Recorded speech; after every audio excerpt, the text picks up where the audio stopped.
Welcome back to the DFS Sweatshop. I am your host, the DFS Jerusalem, and you can follow me, of course, on Twitter at DFS Jerusalem. Today, we're going to be breaking down a little bit of what happened last night, taking a look back there. Also, looking ahead, looking forward to what we're going to be seeing. Andrew Pierce, what's up, big homie? Good to see you, fam.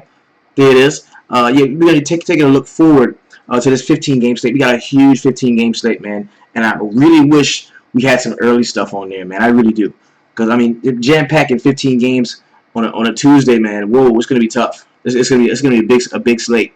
So the first thing I'm gonna do is I'm gonna suggest that we really get into some of those turbos if we do have them. So, but first and foremost, man, let's talk a little bit about what happened last night. Let's talk a little bit about what happened last night. So, to do so, I think I'm gonna have to go in and open up.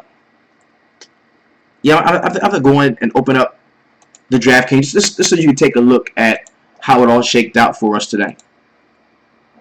Here we go. Bam. All right, so this is what I did on the evening, man. And my very best lineup came in at 158.45 DraftKings points. Of course, I had Greinke, Peacock. I ended up being like Peacock everywhere. I had so much Peacock, it was crazy. Went with a Cleveland. And this is one of my Cleveland, Minnesota stacks where I didn't get Kepler and Sano together. I had Sano in another spot, but I did get the Kipnis, the Escobar, the Grossman. I had a few good plays in there. You had Greinke with the 42 DraftKings points was solid. Also Peacock there. I had one Greinke Pineda was where I went. I had a few of those Chicago guys. Got Zorbis in there. I did have one line. I think this line that didn't cash is the one that had Chris Bryant in it, and that was bad. A 0 from Chris Bryant sucked, and this is a Peacock Pineda. As you can see, man, I had Peacock pretty much everywhere. Like I was like full of Peacock. It was crazy. Early thought: Boston stack and attack Chestnut. We're gonna be getting to that. Edmund Neves just jumped into the spot. Yo, I really thought that red stack was gonna do something. Jumping off early like that, where we had Billy Hamilton go up and hit a couple of singles, I think, and then you saw Sheb with the jack. I was like, yo, Votto's gonna hit one sooner or later. Yes, and that's not what happened. This wasn't, but these lineups cashed though. Like all of the ones 137 and above, all those lineups cashed. This is the only lineup that I did have that didn't cash, and I had that. I think I had that entered 3 times, 5 times, 4 times, something like that. I don't know exactly how it went down, but yeah, was in 5 contests, 11 entries, 5 lineups. I think I had like $22 invested total. Came out with 45, so it was a positive return. Really can't. Peacock was cheap as shit, bro. Peacock. That's why I was on. And what put me on Peacock was Rudy Herta. Rhino DFS put me on Peacock because, anytime you get a guy that lives in the city where the team plays, he is more familiar with the players, so we got to listen to those guys. That's why I hold Rhino DFS. Dylan Zink, when it comes to the Dodgers, when Dylan Zink was saying, yo, play Cody Bellinger. Why are you not playing Cody Bellinger? The dude, that's where he lives. He loves them. He knows them. Listen to that guy. All right? Whenever I tell you, yo, play the Braves here, play the Braves. That's what I'm telling you. You know what I mean? Because I live by them. I see that team more than any other team. That's why I'm saying I know a little bit more about them than the average guy probably does. When Evan Neves is saying, yo, the White Sox look pretty good in this spot, or do not play the White Sox, we listen. That's what this network is about. That's what the whole network is about. You know what I'm saying? That picture, yo, I'm telling you, it was crazy. Lane Elliott, big homie, what's happening, man? So that's how most of my lineups looked, man. Like I said, I had about $22 invested in all of it, and took out 45. I really thought that I was going to be in a position to score heavily the way I did yesterday, but that's not what happened. But it was a positive return, man. You cannot shake a stick at that. It is all good. We're going to keep it moving and run on through it, man. That Arizona Diamond. Okay, now, and I got to tell you, we talked a lot about the Minnesota Twins, man. As I told you, it was my favorite stack of the night. And this is, would this be considered a hot streak? Because for the last 2 slates, I have put all I had.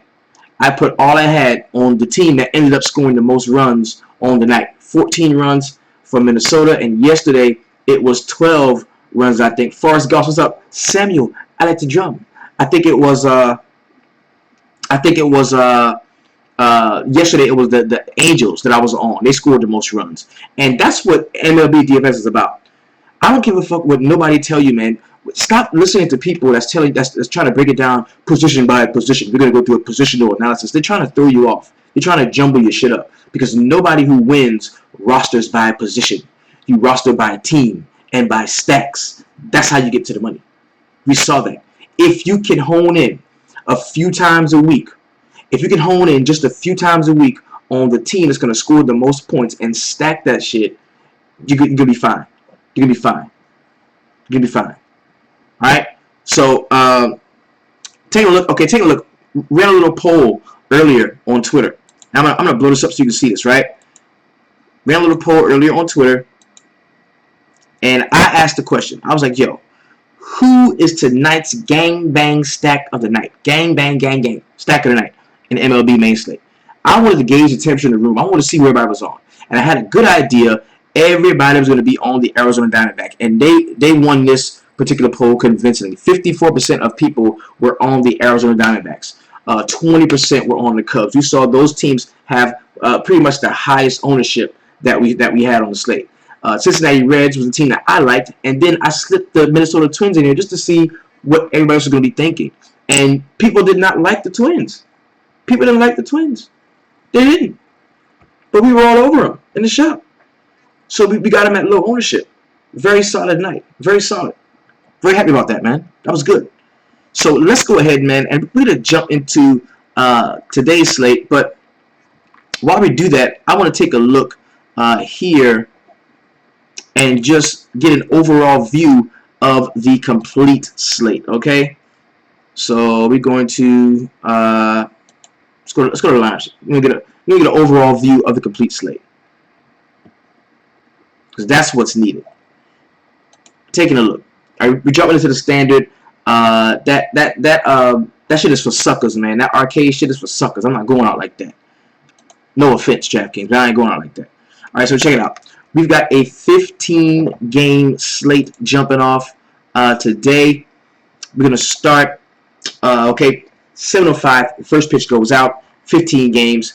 Inside of that, we've got some very small turbos. It's gonna be hard to throw some to make something in the turbo and throw the bitch in the main, just because you don't have a ton of games. But look at those games, analyze those games, and if you do see something in there that you think has potential to be a main slate lineup, go ahead, and you're more than welcome to do it, man. You've got 3 at 7:35. There's a turbo there. You got another 3 games in the night. That's 9:40. You've got 2 late games at 10:05, and you got 2-game turbo at 8:10.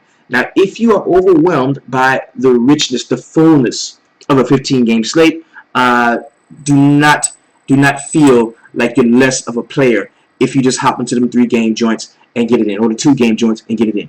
If you like the smaller slates, jump into those, okay? It's your money. You can spend it the way you want to. Do not feel obligated to play in a 15-game slate.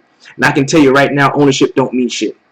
On a 15-game slate, ownership doesn't mean anything. Anything. Yeah, Forrest Goss says he's playing all the 3-game slates. You know what I mean? I hate Facebook Live on my phone. It keeps loading and shit. It's not my internet because I get 220 MP. Okay, I'm sorry, man. Kurt Nixon, I'm sorry, bro. My bad, man. I wish there was something I could do to you, do for you, to it or whatever. So, take a look, man. We're gonna hop into this right here, man.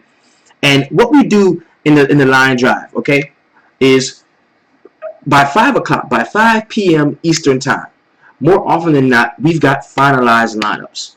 A lot of people that take their shows, okay, they take their shows at night, and you listen to the podcast during the day, and they're telling you, oh, I know this, and I know this, and that. You don't know shit, because guess what? You don't know who the fuck is going to be batting and what the order is going to be. That's why I concentrate tonight's show on recapping what happened yesterday, as well as looking at pitching and possible vague batter stacks for the next day. Like I'm not gonna be like have anything set in stone. As a matter of fact, if I could, I would like for y'all to not even make your lineups until about 5 o'clock. Once you see the the finalized lineups come out. If I could, offer that information to you, I wouldn't even have you to make any lineups until you know for sure what the batting order is going to be, because you get set and you get stuck on guys, then you find out, oh my God, this guy is not playing. And a lot of times it's going to happen at the catcher spot, because think about it, man, playing catcher is probably the most physically taxing position in MLB, with the exception of pitchers, because that's why pitchers get days off the way they do. They don't pitch every day. So the catcher has to kneel down and crouch down for 4 hours sometimes, and that's why you see, Samuel, I like the drum brought a good point. Reserve your games early. Reserve your games early, but create your lineups once you have a great idea what the actual batting order is going to be. Okay, so you look at catchers, man, and they crouch down for 4 hours at a time sometimes, and God forbid a game goes into extra innings, and they're sitting down like a fool like all fucking night, and they need time off too. That's why another changeable position or the player change might take place a lot at the catcher spot. If you look at it, teams carry a few catchers, 3, 4, sometimes even 5 catchers, as many pitchers as they got catchers. You know what I'm saying? Just because that is a very physically taxing position to play in MLB, and that's why you see those changes. Okay, so catchers do put in that work. Samuel at the drum brought up a really good point there. So it's my suggestion to you that you hold off on completing your lineups. What I want you to do now in the first class is get a good idea of what the pitchers are like, because that's probably not going to change no matter what happens tomorrow. The pitchers that we talk about tonight are most likely going to be the pitchers that are playing tomorrow, and I want you to get a good idea of the point totals, the conditions surrounding the game. We talk about weather conditions, things like that. This is a vague view, okay? Kaheem Jones says, I wait to reserve until noon. All right, cool. Yeah, so exactly. A lot of catchers can rake, and they're often cheap. That's definitely true. Coming from Seth Rudnick, the big homie. So let's go ahead, without further ado, jump into this 15-game slate. We're gonna start with the Rockies and the Phillies, man. This is a game. We've got 5-mile-per-hour wind coming back toward the batter box. We're looking at 8.5 run total here. The Philadelphia Phillies are at home. This is a team that does hit a lot better at the crib in Citizens Bank Park. And, Jeremy Marquez, man, in his last start, not bad, okay? 15.65 fantasy points to start before that against Chicago Cubs, 35.6, 4.34 ERA, 24 Ks. Only had 5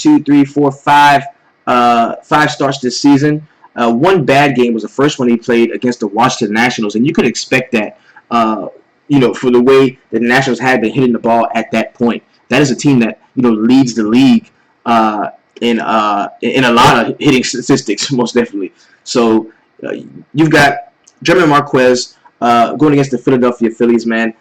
I'm not so convinced that I can't play.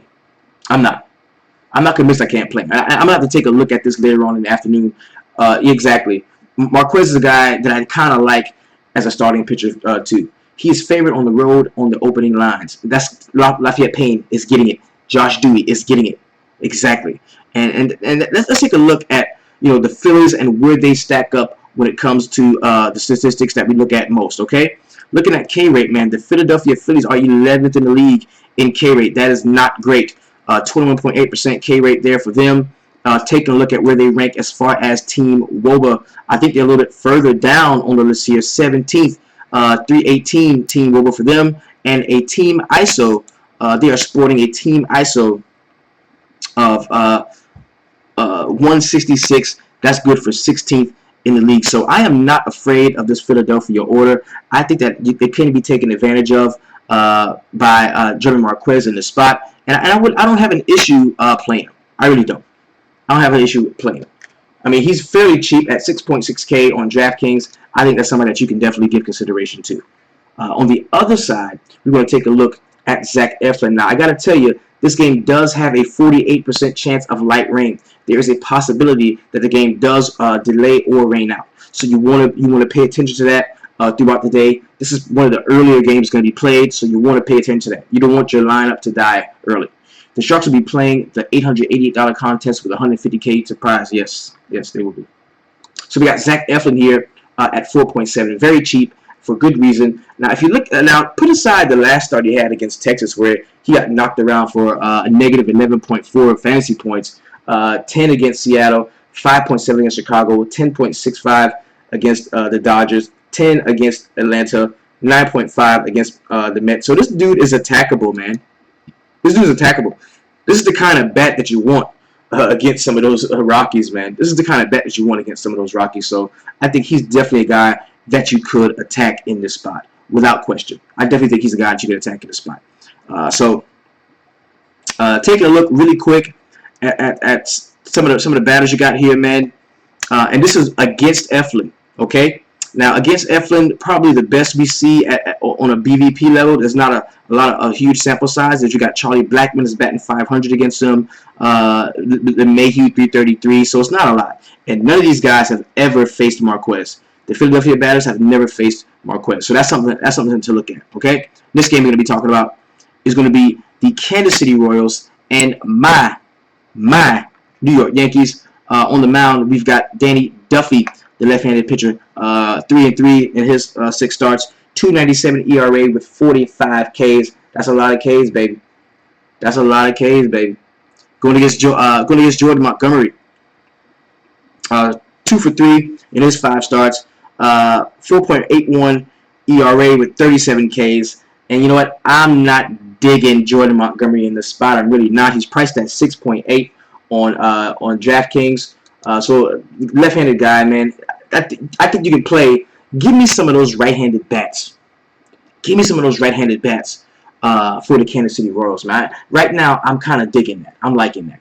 Looking over his last few starts, talking about Jordan Montgomery, 5 against Kansas City last time. Just played him. 14.1 against Houston. 16.8 against Chicago. His best game of the season was there. So this is not a guy that I'm afraid of at all. Not at all. Looking at Danny Duffy in this spot, I don't want Montgomery and I don't want Kansas City bats either. I think as a one-off, bro, I kind of like Lorenzo Cain. I think you can rock with Lorenzo Cain in this spot. And maybe some Salvador Perez at 3.8. I kind of like those guys. Come on, Josh, do it for me, baby? Well, it's 15 games. It's 15 games, so we got to be on the lookout for that.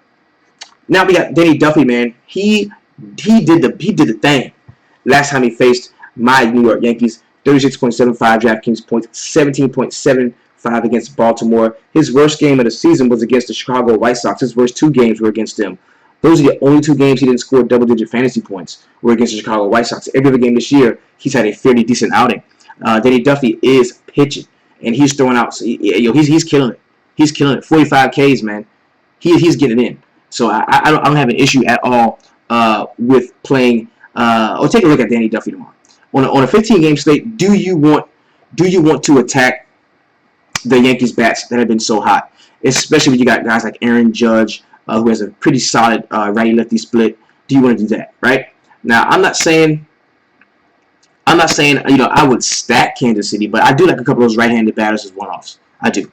I think I'm gonna be looking at that, and we're gonna look at it a little bit more closely when we jump into the line drive tomorrow at 5 o'clock. If you want to be a part of that, man, hit up the website www.dfssweatshop.com. That's how you get access to the more exclusive stuff that we're going to be doing when it comes to the live drives. All right, so I can definitely take a shot at Danny Duffy tomorrow. Looking at some of the BVP that's going to be going on against him, man. Against Duffy, the Yanks, man, have not been hitting very well. I think the best you're going to see is Matt Holliday in 6 at-bats, hit a home run and have 2 RBIs. That's not awesome. That's not awesome. I mean, it's something, but it's not awesome. So taking a look on the Kansas City side against Montgomery, they haven't faced him a ton. Whit Merrifield is a guy that's played well against Montgomery, so there's not really much a lot of BVP to speak of. But I think a 2-man Kansas City stack is something to take a look at. I think it is. Next game we got is the Minnesota Twins and the Baltimore Orioles. We got Urban Santana in this spot, which I think is a pretty decent spot for Urban Santana, man.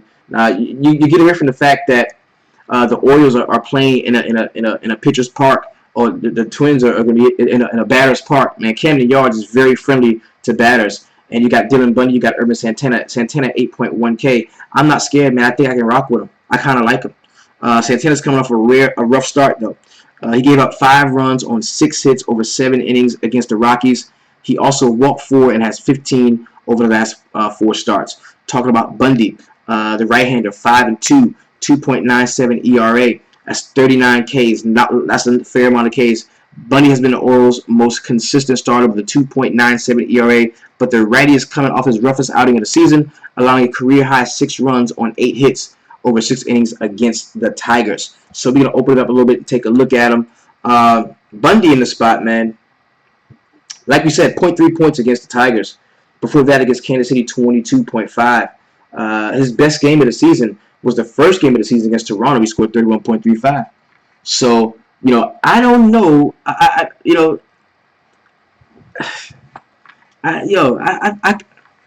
think I like both pitchers. I think both pitchers can be in play in this game.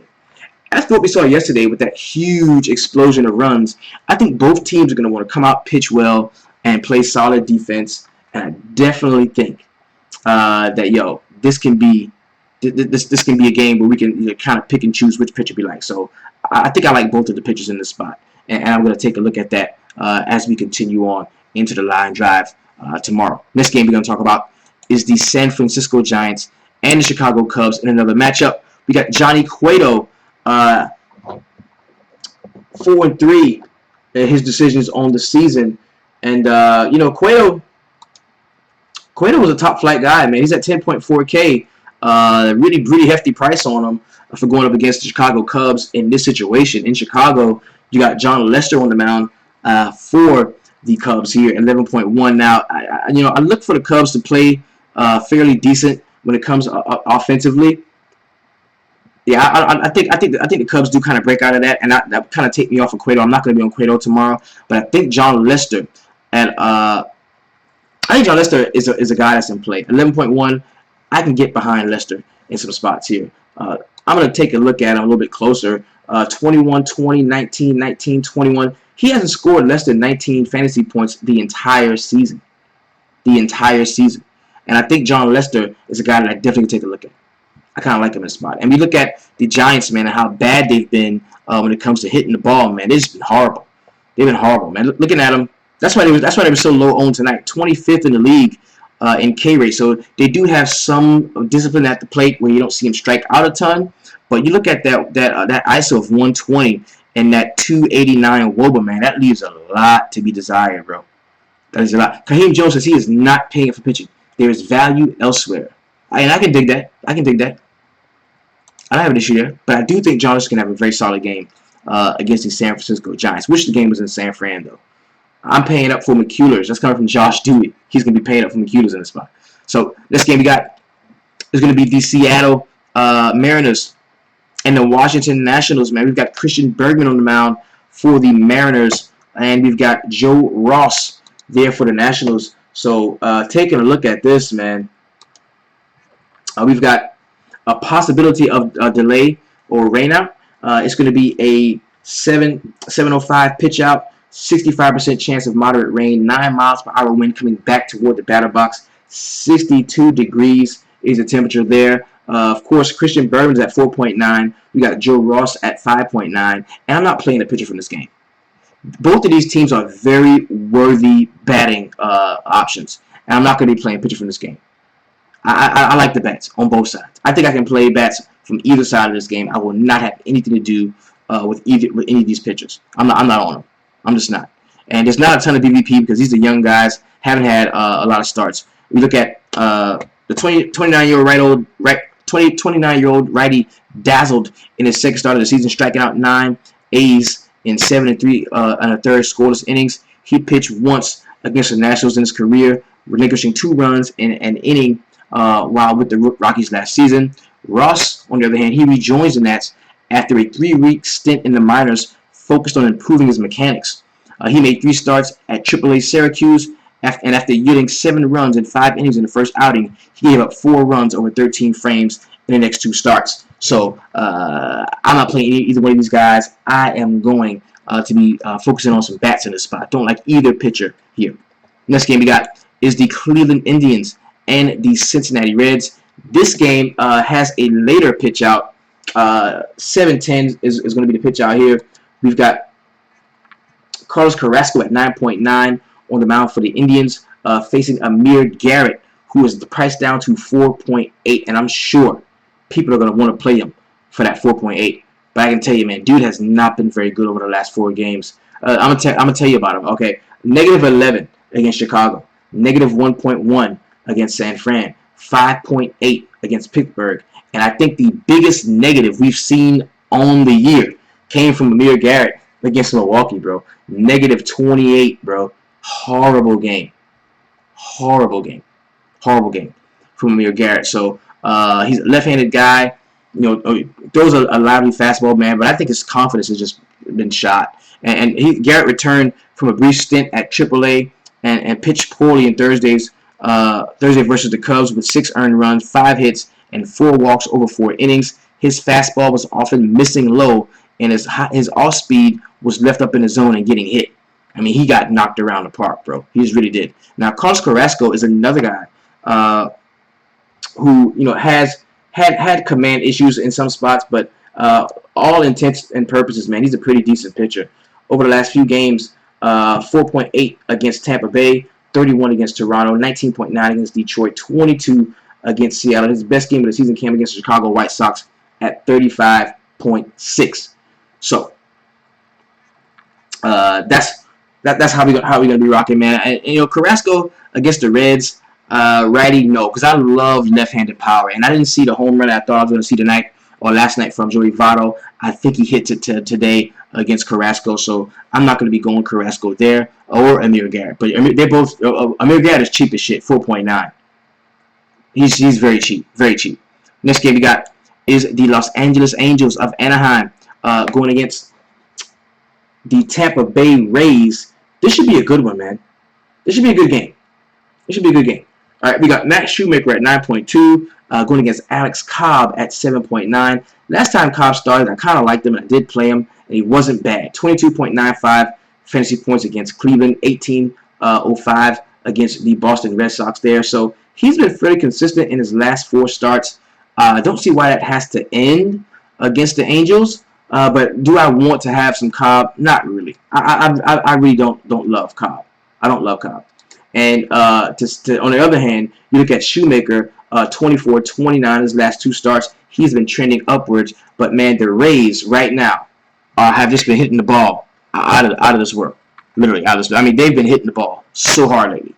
Their left-handed bats are nuts. You look at Corey Dickerson and how he's been playing. So, you know, I don't think that I have to take a shot on either of these guys here in the spot. Now, Shoemaker, he picked up his 3rd win of the season on Wednesday after surrendering 4 runs. 3 of them were earned over 6 1/3 and 1/3 innings versus the White Sox. 30-year-old right-hander is undefeated in 3 career starts versus Tampa Bay, going 3-0 with a 2.6 ERA. You got Cobb. He's trending up in the right direction. We just talked about that. Delivering quality starts his last 4 starts, allowing just 8 earned runs in his last 27 1/3 innings. His changeup hasn't returned to pre-surgery form, but he's effectively working the fastball curve combo. So take a look at some BVP stuff, man. When you look at these guys, you got Kobe Rasmus, 19 at bats, 1 home run, 2 RBIs, batting .316 against them. That's pretty solid, actually. Probably one of the largest sample sizes that you're going to see in this game. So that's a guy you might want to attack Shoemaker with if he's in the rotation. So taking a look at Mike Trout, man. Mike Trout, 667 batting against Cobb. 6 at bats, he's got a home run and 3 RBIs. So of course Mike Trout is always a guy that's going to be in play in some way. So looking at how the game shapes out, we know it's going to be in Tropicana Field. So there's no, you have to worry about any rain or anything, but it's going to be a good one. Angel stat coming from Brett Baker, Maben, Trout, Calhoun, depending on the batting order, coming from Jason Gunnarsson. See, so their minds are already working in the shop. Like they're already working on batter stacks, and it's because they understand pitching. That's why they're able to do this. They understand pitching, and that's perfect. That's what we want. That's how we want to do it. Most definitely. All right, so this game we're going to be talking about is going to be the San Diego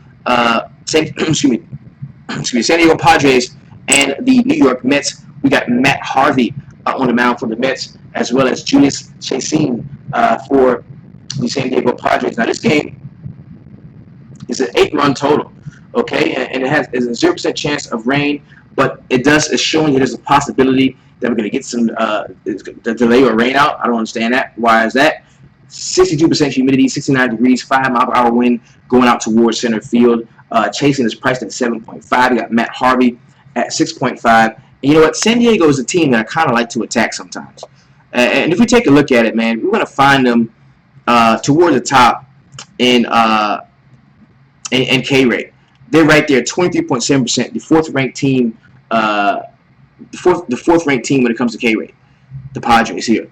And then you take a look at their team WOBA, and I'm sure it's going to be further down toward the bottom of the league. They're 29th in WOBA at 286 WOBA, splitting a 152 ISO, which is also very low in terms of league averages. So this is going to be one of the best spots that any pitcher can like ask for. 21st ranked. This is going to be one of the best spots that any pitcher can ask for against a team like the San Diego Padres. But Matt Harvey has been bad lately. Matt Harvey's been very bad. Yeah, Matt Harvey's been very bad. All right, 10 points, 6 points, -3, -6, 9, 16, 21, 21 in all of his starts this year. He has been bad. He has been bad. So you look at Chasing and the spot that he's in.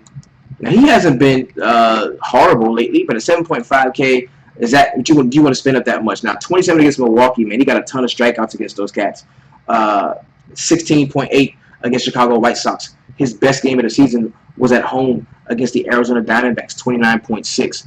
I think I want to play some Mets bets. We're talking about it. Harvey is depressed. Like I said, Harvey's depressed. Harvey's dildo broke. It's coming from Seth Rudnick. I'm sorry. Yeah, so, yeah, I definitely think, bats from both sides of this game are going to be in play. If I had to, pick it right now, I would look at some of the Mets bats. I'd target those guys, definitely. Not a lot of great BVP stuff that we can look at, but, look at these guys, man. Conforto batting 400 and 5 at-bats. Duda, 400. Flores, 600. Like, these guys, Duda hit 2 jacks against them and 4 RBIs. So that's somebody that you can definitely take a look at. You know what I mean?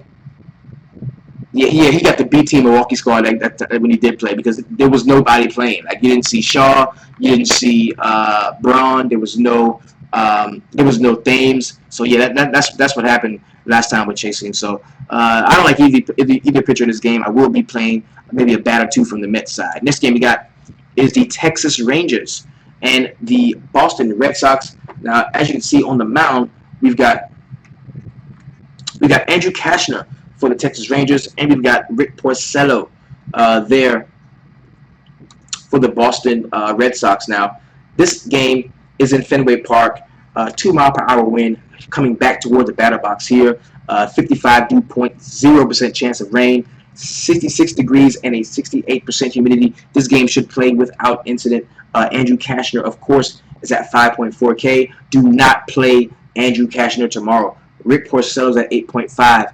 You can play Rick Porcello tomorrow. I really do think you can play Rick Porcello tomorrow. Taking a look at where the Texas Rangers rank when it comes to K-rate, they're 8th in the league, man. 22.5% is that K-rate for them. But you want to be aware, though, because along with a 316 WOBA, they also sport a 175 ISO. So when they do get solid contact on the ball, they can definitely drive it. And especially when you're talking about some of their lefties, the Texas lefties, especially when you talk about some of those Texas lefties. So you want to be aware of that if you're going to be rostering some Rick Porcello. But on the other hand, you can give me some Boston bats in the spot. We got Mookie Betts, 5K. You got Dustin Pedroia, 3.9. You've got Xander Bogaerts, 4.7. Benintendi, 3.9. I like him. Mitch Moreland hit a jack in the last game out. Give me some Jackie Bradley at 4.2. I think you can stack Boston, most certainly. I definitely think you can stack Boston and be fine. Okay? I've got no issue with that at all. At all. So give me some Rick Porcello. Attack Andrew Cashner. He will be pitching against the Red Sox for the first time in his career. He is 1-0 with a 1.89 ERA in his last 3 starts after a 9-3 win over the Phillies on Wednesday. He is 0-2 with a 3.12 ERA in 3 starts on the road. The reigning AL Cy Young Award winner is still trying to recapture his dominant form of 2016. Talking about Rick Porcello. In his last start against the Cardinals, Porcello gave up 4 runs on 9 hits and 3 walks with 6 strikeouts. So I can play some Texas bats. I mean, you know I like Noma Mazara. You know I like him. I think you can look at Odor, who is due. Odor is due like a library book, bro. He really is. Lines are at 5.7 already. Yeah, this is a 9.5 run total. This game right here is a 9.5 run total. So I think there's going to be some scoring involved in this game, and I love a lot of Gallo. Yes, Gallo. You can play Gallo from Texas. Yeah, I definitely think these guys are going to be in play. So I like the bats on both spots. Don't like Porcello as much, but I think if you want to play him, if you like Porcello, you can play him. Next game we got is the Pittsburgh Pirates and the Atlanta Braves. We got Tyler Glasnow on the mound for the Pirates, going against R.A. Dickey for the Atlanta Braves. In SunTrust Field, the game will be played, and it's 3-mile-per-hour wind going out towards center field. 11% chance of light rain in the spot. The game should play. 66 is the dew point, 78% humidity, and it's going to be 73 degrees. Now, Glasnow is priced at 7.4K. Yeah, don't love it. 19 last time against the Washington Nationals. Before that, against the Diamondbacks, he had negative 8.15. Has not faced the Braves this year yet, and I don't think I'm gonna have too much to do with him. I'm not on him. R.A. Dickey, on the other hand, a guy that Braves have won 3 of the last 4 without Freddie Freeman. They shelled Cole today too. That's true.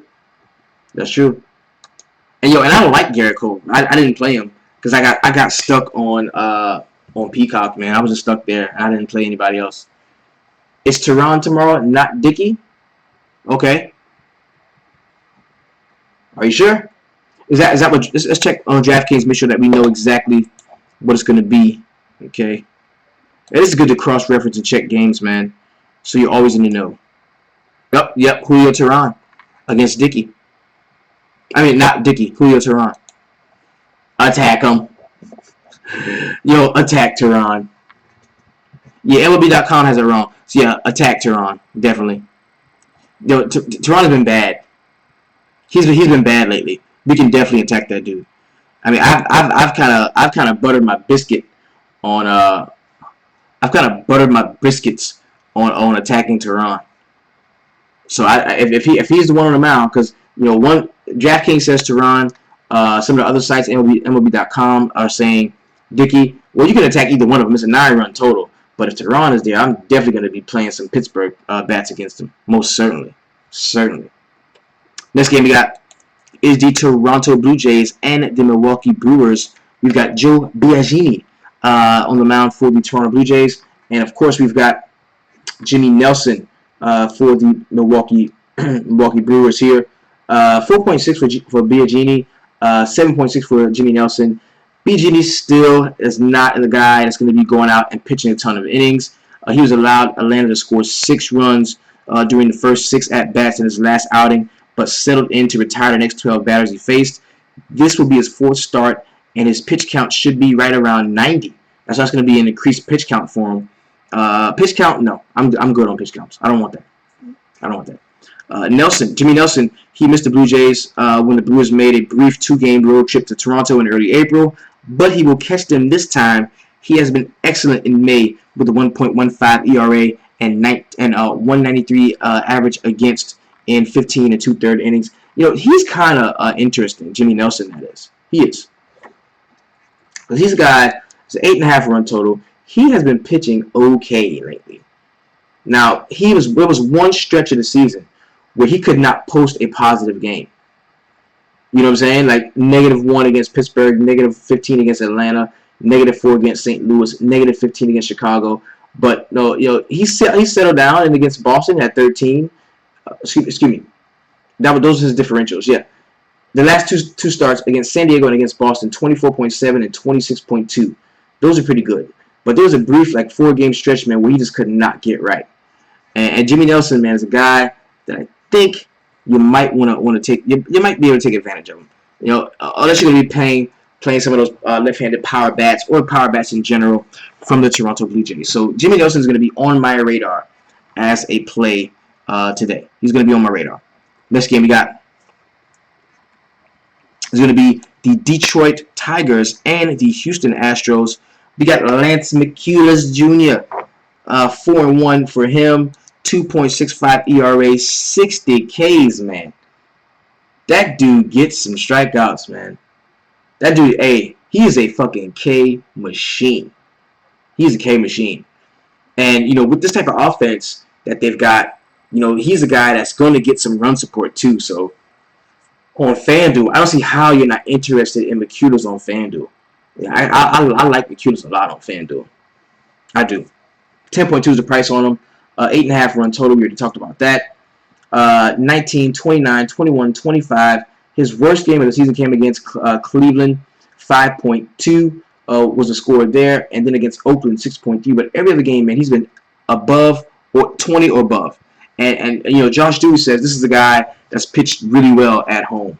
And if you look at those home games, 25, his last home game against Texas, against the Angels at home, 30, against Kansas City at home, 25, against Seattle at home, 25. So that's definitely a guy that I'm going to be interested in. And taking down, and they're also saying that we can attack Zimmerman in the spot. 6.25 ERA, man, 28 Ks. Dude can't strike nobody out. He can't. And I think Jordan Zimmerman, man, is definitely a possible Shelley candidate early. 5.6 Ks the salary on him. He had 16.7 against the Baltimore Orioles last time out. Before that, 0.2 against LA. 9.1 against Oakland. 13 against Chicago. 2.3 against Seattle. 4. This is horrible. Bad. And so give me some of those Houston guys. Give me some of the Houston bats. Let's see if there's any history here. We've got against Zimmerman, one of the better ones. We're looking at it. You got Josh Reddick against him. Nobody has. Well, Evan Gattis had a jack against him, but he's only batting 250. Looking against McCullers Jr., not a lot to love here. So that's where I'll be going, man. I like some of those Houston bats. I'm going to take advantage of that, most certainly. Next game we got is the Chicago White Sox and the Arizona Diamondbacks. We've got Dylan Covey, the winless Dylan Covey on the season, sporting a 7.64 ERA, 21 Ks. We got Patrick Corbin, the lefty, 3-4 in his starts, 4.38 ERA and 42 Ks. So the bats in this game do strike me. I kind of like the bats in the spot. I think if I had to pick a pitcher from the spot, I could go with Patrick Corbin just because I think, you know, I don't want to play a pitcher against the D-backs. You know what I'm saying? He doesn't. Yeah. He has a super high fly ball rate. Yes, that's right. So taking a look, man. Open up Dylan Covey a little bit. See what he's done over the last few games, right? 2, 17, -3, 0, 8. Just stack Arizona. Arizona stack again. We're going to call for that. Covey in Arizona, too easy. Attack them. Yes. Just play Arizona bats. We like Arizona bats tomorrow. Taking that Patrick Corbin in the spot. This game has an 11-run total, man. That they've finally woken up and realized that both of these teams can score, or the Diamondbacks can hang up runs with the best of them. And he was really good in a 3-game stretch of Colorado and San Diego 2 times. We scored 20, 27, and 23. But outside of that, man, nothing prolific so far this season. So I think you can play a couple of the Chicago White Sox bats here. Covey, no-hitter on deck. Edwin Neves, you just crossed over into White Sox homer with that comment. Edwin Neves says, Covey, no-hitter on deck. I know you're bullshitting, bro. I know you're bullshitting. But what we got, talking about the total, man, it's a huge one. It's 11-run total in the spot. That's a lot of runs to be scored here, man. And we know that, you know, Chase Field is Coors Light. So we can see the ball get up out of there. So I've got no issue playing bats from either side of this game, but I am more partial to those Arizona Diamondbacks bats. Next game we're going to talk about is going to be the Miami Marlins and the Oakland Athletics. Jose Urena, 1-2 in the starts, 1.91 ERA with 17 strikeouts. We got Jesse Hahn, the right-hander, 1-3 in his starts with a 3.02 ERA and 39 Ks. Now, man, Urena 5.5, very cheap, very cheap. And you can always make an attempt to attack the Athletics. You can always make a play to attack the Athletics. All right, so I'm going to give Uranus some consideration as a cheap salary saving option if I want to just pay up for certain bats. In his 3 starts, he hasn't scored less than 10 DraftKings points, and at 5.5K, I think that's a solid floor that I might. Yeah, Seth Rudnick. Yeah. Now see, okay, this is a perfect point. Perfect point. Now, Seth Rudnick just hopped in, made a comment, right? And this is a South Florida guy. The guy's from South Florida, Seth. So as I'm talking about the Miami Marlins pitcher, of course he is a guy that lives close to the team. He sees them. He knows. So when he says, "Yo, Urena, he don't give up too many runs, man. You might be able to play." I've got to take that into consideration. Makes sense. That's what's the important part about having so many guys here. Yeah, man. If he could strike guys out, he would be a very good pitcher. Urena, that is. He's decent, but if he can strike guys out, he'll be good. Shit, if he can strike guys out, he'll be the homie that passed away from Miami. You know what I mean? That dude was a monster. I love watching that guy pitch, man. Shout out to that dude, man. Rest in peace. 8.5 run total here. 9 mile per hour wind out toward right field. 71% humidity. 64 degrees is the temperature. 0% chance of rain in this spot. Jesse Hahn, man, I kind of got on Jesse Hahn over the last couple of games, and I was disappointed. I played him that one game he played against the Angels, where he scored 28. And played him a couple times after that, never really showed up. I think tomorrow is a day. Today's a day where I could definitely take, Fernandez, bro. Fernandez, that's my dude. I think we could definitely play some Miami bats tomorrow. I like them. I like some Miami bats. And you look at, where their strength is sometimes. You look at Christian Yelich, who can pull. You look at Giancarlo Stanton, one of the better righty hitters in the league. I kind of like him. Maybe D. Gordon is a guy you want to take a look at. Batting lefty in the spot. Bohr, maybe as a one-off. Yeah, he's been hella hot lately. So there's a few guys that I do want to take a look at from the Miami Marlins. We've got some guys disagreeing with me here in the shop. Johan is a decent option. It's coming from Josh Doobie. He likes him. So, and that's what it's about, bro. No problem. Jeremy Lass says fade the game. And the last game we got on the slate is going to be the St. Louis Cardinals against the Dodgers. Where you at, Dylan Zink? Come on, talk to us, baby. We got a 7-run total here. And it's a Clayton Kershaw slate, baby. It's a Clayton Kershaw slate. Now, there's a couple of ways to look at this. Against the Cardinals, man, do you have to play Kershaw? Is Kershaw a must-play in this spot? I can't say that he is. 2.15 ERA, 62 strikeouts here. Lance Lynn, 4-2 in his starts, 2.78 ERA, 40 strikeouts. Oh, man. Kershaw obviously is in play. The price is nuts. Yes, man. 13.4. That's Westbrookian. That's Westbrookian. And I just don't know if I want to pay up that much on a 15-game slate. I don't want to pay. See, I like to be forced to play this dude. I like to be forced to play these guys. I like Kershaw on a 5, 6-game, 7-game slate. I like that. Kershaw on an 8-game slate. I like that. You know what I mean? Two studs. Kershaw, Scherzer on a 10-game slate. I like that. But one stud on a 15-game slate, like one bona fide ace stud on a 15-game slate, I just can't do it. So what's going to happen is, and homie's bringing up a very solid point here. Dylan Zink says play Jock. Another guy lives in the area where the team plays, knows the team, loves the team, is a diehard fan. Edwin Need is saying play the Birds, play the Cardinals in the spot. And I think, if you're not playing Kershaw, you don't have to. I wouldn't say you have to get exposure to the bats against him, because there's more than one reason to fade Kershaw in the spot. Okay? Yeah. I'm not gonna stack against Kershaw. The most I would do when I try to pick a guy who's I think is going to hit a home run, which I don't even do that either. I just leave him alone. Either I play him or I don't fuck with him. Either I play him or I don't fuck with him. The Cardinals have owned Kershaw for years, coming from Dylan Zink. So let's go and take a look at the BVP then. Let's see what happens. Adrian Gonzalez is batting 182 in 11 at-bats. Jock Peterson in 2 at-bats hasn't touched him. Puig in 6 at-bats is batting 667. Chase Utley. Well, and Puig, that's against Lance Lynn. Alright, so check it out. Over here. Damn, these guys hit well against Kershaw. I play Carpenter if anyone. Yeah, I like that. Like a one-off guy. Alright, so we got Johnny Peralta batting 250. Molina batting 308 in 13 at-bats. Jed Jorko batting 200. Grichuk batting 333. Matt Carpenter batting 263.